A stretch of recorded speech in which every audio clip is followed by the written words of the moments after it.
Vous savez exactement de quoi je parle. Vous le sentez, n'est-ce pas? Cette pression constante, cette lutte incessante pour contrôler ce qui nous échappe. Le travail, les relations, l'image que l'on projette, tout est une source potentielle d'anxiété.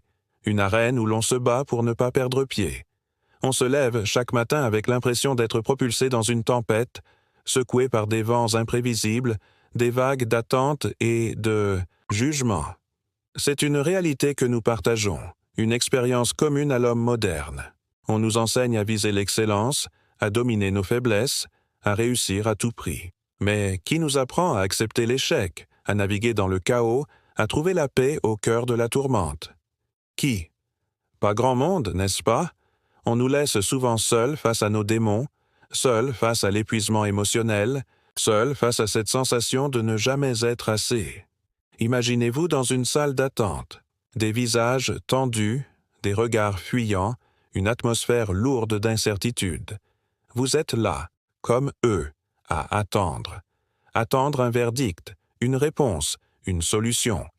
Et pendant ce temps, le stress monte, le doute s'installe, et la patience s'effrite. C'est une métaphore, bien sûr, une métaphore de la vie elle-même, une salle d'attente où nous passons une grande partie de notre temps, à espérer, à craindre, à anticiper. C'est ici que commence notre voyage. Un voyage au cœur de nous-mêmes, à la recherche d'une force intérieure capable de résister à ces assauts.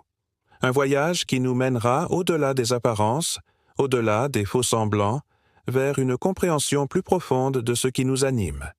Nous allons plonger dans les ruines de nos illusions, de nos peurs, de nos atteintes, car c'est là, dans ces décombres, que se cachent les trésors les plus précieux, la résilience, la sérénité, la maîtrise de soi. Ce n'est pas un chemin facile, ce ne sera pas une promenade de santé, il y aura des moments de doute, des moments de faiblesse, des moments où vous aurez envie d'abandonner. Mais je vous assure, la récompense en vaut la peine. Car au bout de ce voyage, vous découvrirez une force insoupçonnée, une capacité à affronter les défis de la vie avec courage et détermination. Vous apprendrez à ne plus craindre la tempête, mais à danser sous la pluie. Alors, êtes-vous prêt? Êtes-vous prêt à explorer la voie des ruines? Prenons un autre exemple, une situation bien plus intime. Imaginez-vous face à une critique acerbe, non pas d'un supérieur, mais d'une personne que vous aimez. Une remarque blessante, prononcée avec une amertume qui vous transperce. Le premier réflexe, on le connaît. La colère, la riposte, la défense. L'envie de justifier ses actes, de se protéger, de renvoyer le blâme. Mais que gagne-t-on réellement dans cette bataille? Rien, si ce n'est une escalade de la douleur, une blessure ouverte qui s'infecte. Considérez plutôt l'approche stoïcienne, la prise de recul. Ne vous précipitez pas dans la réaction. Laissez la vague émotionnelle s'estomper un instant. Analysez la situation avec froideur. Quel est le véritable message derrière ces mots? Est-ce une simple expression de frustration? Un appel à l'aide déguisée? Ou peut-être, et c'est la plus difficile des vérités, une critique qui contient une part de vérité sur votre propre comportement? Car c'est là que réside la véritable force. Ne pas fuir la vérité, même lorsqu'elle est amère. Ne pas se voiler la face, mais se regarder en face. Admettre ses faiblesses, ses erreurs, ses imperfections. C'est dans cette vulnérabilité assumée que se révèle la véritable puissance. Et c'est dans cette capacité à accepter la critique, à l'analyser avec objectivité, que l'on forge sa propre résilience. D'ailleurs, réfléchissez à la manière dont vous accueillez le succès. Est-ce avec une fierté démesurée, une arrogance qui éloigne les autres, ou avec une humilité qui vous permet de savourer la victoire sans vous laisser emporter par elle? Car la vie est un cycle. Des hauts, des bas, des moments de gloire, des moments d'épreuve, et la manière dont vous réagissez à ces fluctuations détermine votre équilibre intérieur. De plus, imaginez un navire ballotté par une tempête. Le matelot inexpérimenté, pris de panique, se précipite pour colmater chaque brèche, pour s'agripper désespérément au cordage. Il s'épuise en vains efforts, condamnant ainsi le navire à couler.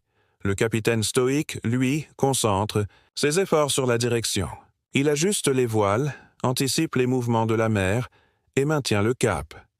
Son objectif n'est pas de maîtriser la tempête, ce qui est impossible, mais de la traverser. Maintenant, considérez comment cela s'applique lorsque vous êtes confronté à des critiques incessantes au travail. Au lieu de vous laisser submerger par la colère, posez-vous la question « Qu'est-ce que je peux apprendre de tout cela? Comment puis-je m'améliorer ?» Cette simple question peut transformer une situation destructrice en une opportunité de croissance. Elle vous permet de reprendre le contrôle, non pas de la critique elle-même, mais de votre réaction. Enfin, n'oubliez jamais que la sérénité est un muscle. Plus vous l'exercez, plus elle se renforce. Plus vous pratiquez le détachement, plus vous maîtrisez vos émotions. Plus vous acceptez l'impermanence, plus vous êtes libre. En tissant ensemble les fils de notre exploration, une image plus nette commence à se dessiner. Nous avons arpenté des terrains accidentés, exploré des paysages intérieurs où les ombres et les lumières se rencontrent. Nous avons sondé les profondeurs de la réaction humaine face à l'adversité et révélé les mécanismes subtils qui nous lient à nos propres entraves. La quête de maîtrise, la recherche effrénée du contrôle, apparaît alors sous un jour nouveau. Ce n'est plus seulement une aspiration légitime, mais parfois une source insidieuse de souffrance. Elle peut nous consumer de l'intérieur, nous emprisonner dans une spirale infernale où chaque tentative de domination ne fait qu'alimenter l'angoisse. En lieu et place se profile une autre voie, une voie qui transcende la simple résilience. Elle nous invite à embrasser l'incertitude, à danser avec le chaos, à forger une armure intérieure non pas faite d'acier inflexible, mais d'une souplesse qui absorbe les chocs. Une armure qui permet d'affronter les tempêtes de la vie, non pas en se protégeant à outrance, mais en apprenant à naviguer avec elles. Comme un sculpteur face à un bloc de marbre brut, nous avons progressivement dégagé les contours de la force stoïcienne. Cette force n'est pas une absence d'émotions, mais une capacité à les observer, à les accueillir sans se laisser submerger.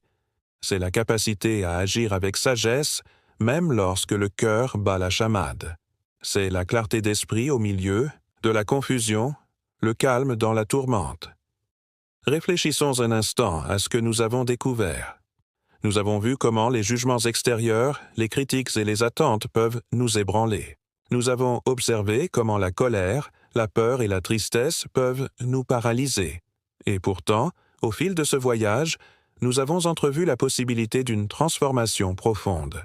Une transformation qui ne dépend pas des circonstances extérieures, mais de notre propre capacité à nous ancrer dans la sagesse et la sérénité.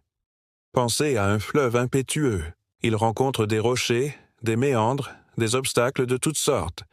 Mais il continue son cours, inlassablement, en contournant, en perçant, en s'adaptant. Il n'essaie pas de tout effacer, de tout dominer. Il se laisse porter, tout en traçant son chemin. De même, nous pouvons apprendre à naviguer dans le courant de la vie, à embrasser les défis, à accepter les inévitables tourments et à continuer d'avancer avec courage et détermination. En considérant l'ensemble de ces réflexions, une promesse se profile, une promesse de libération, d'autonomie et d'épanouissement. Une promesse qui nous conduit aux portes d'un nouveau chapitre. Ainsi, nous voici parvenus au terme de ce voyage introspectif. Nous avons exploré les recoins de l'âme humaine, ces zones d'ombre où se tapissent nos peurs, nos doutes, nos faiblesses. Nous avons confronté l'illusion du contrôle à la réalité de l'impermanence et découvert, au fil des réflexions, une force insoupçonnée. Une force qui ne se manifeste pas dans la domination, mais dans l'acceptation. Ce n'est pas une simple leçon de philosophie, mais une invitation à un changement profond, à une véritable transformation. Il ne s'agit pas de nier les difficultés, les épreuves, les moments de souffrance. Au contraire, il s'agit de les embrasser, de les traverser, de les transcender, de comprendre que la douleur est inévitable, mais que la souffrance est optionnelle. Nous avons parlé de tempêtes, de navires, de salles d'attente. Ce ne sont que des métaphores, des miroirs qui reflètent notre propre existence. Elles nous rappellent que la vie est un flux constant, une succession de défis et d'opportunités. que la clé du bonheur ne réside pas dans la recherche effrénée d'une perfection illusoire, mais dans la capacité à naviguer avec grâce et sérénité dans ce mouvement perpétuel. Souvenez-vous de l'image des ruines. Ces décombres ne sont pas la fin, mais le point de départ. C'est dans les ruines de nos illusions, de nos peurs, de nos attentes, que nous pouvons reconstruire notre propre forteresse intérieure. Une forteresse faite de résilience, de courage et de sagesse. Une forteresse qui nous protège, non pas des tempêtes, mais de notre propre vulnérabilité. Le véritable défi, désormais, ne réside pas dans la compréhension de ces principes, mais dans leur application quotidienne. La pratique authentique commence maintenant. Dès que vous quitterez cet espace, dès que vous ferez face aux défis du quotidien. C'est dans les petites choses, dans les réactions spontanées, dans la manière dont vous accueillez les critiques, que se révèle votre véritable force. Alors, osez plonger dans la voie des ruines. Osez affronter vos démons. Osez accepter vos faiblesses. Osez embrasser l'incertitude. Car c'est là, au cœur de ce chaos apparent, que se trouve la véritable liberté. C'est là, dans l'acceptation de ce qui est, que vous découvrirez la paix intérieure. Et c'est cette paix, cette sérénité qui vous permettra de vivre pleinement, d'aimer intensément et de vous épanouir sans limite.